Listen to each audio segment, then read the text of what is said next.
إنما المؤمنون الذين إذا ذكر الله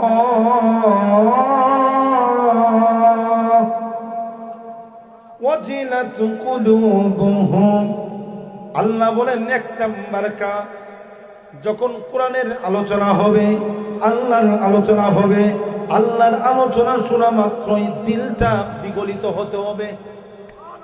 কার ভয়ে? আল্লাহর ভয়ে। আল্লাহু আকবার।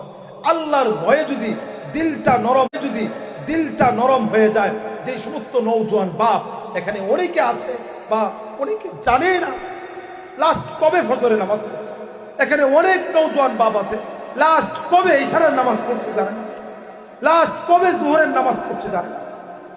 অথচ আমাদের সমাজে অনেক মুরব্বী বাবারা আছে, ইমামের সাথে ভালো সম্পর্ক, তাহাজ্জুদের নামাজ পড়ে, পাঁচ ওয়াক্ত নামাজ পড়ে, কিন্তু নিজের সন্তানকে কোনোদিন নামাজের কথা বলে না, এমন মুরব্বী আমাদের সমাজে আছে না নাই?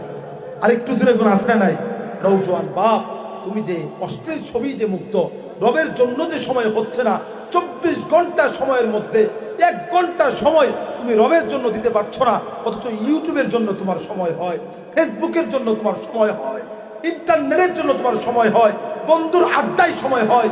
কিয়ামতের ময়দানে রব যখন জিজ্ঞাসা করবে, বান্দা বান্দা 1 ঘন্টা সময় আমার জন্য হয়, ওই দিন পাপিষ্ঠ বান্দারা আল্লাহর কাছে আরজি করবে। সূরাতুল মুনাফিকুনের মধ্যে আসছে, আল্লাহকে বলবে লাউলা আখরতানি, উলামায়ে কেরাম আছে, লাউলা আখরতানি ইলা আজালিন করিব, আল্লাহ আমাকে অল্প একটু সময় দেন, আখরতানি আমাকে একটু অবকাশ দেন। কতটুকু? আজাল মানে সময়, করিব মানে একেবারে নিকটতম, করিব মানে নিকটতম। এই যে উলামায়ে কেরাম মাঝি করিব মিজানের মধ্যে পড়ছে, একে নিকটবর্তী, যে একেবারে এই যে এখন আল্লাহ আমার একটু সময় দেন। হচ্ছে যুবকদের এক চেতনার নাম, কথা কোন ঠিক কিনা, যে জোয়ার বসছে ইনশাআল্লাহ আগামীতে দেশ হবে কোরআনের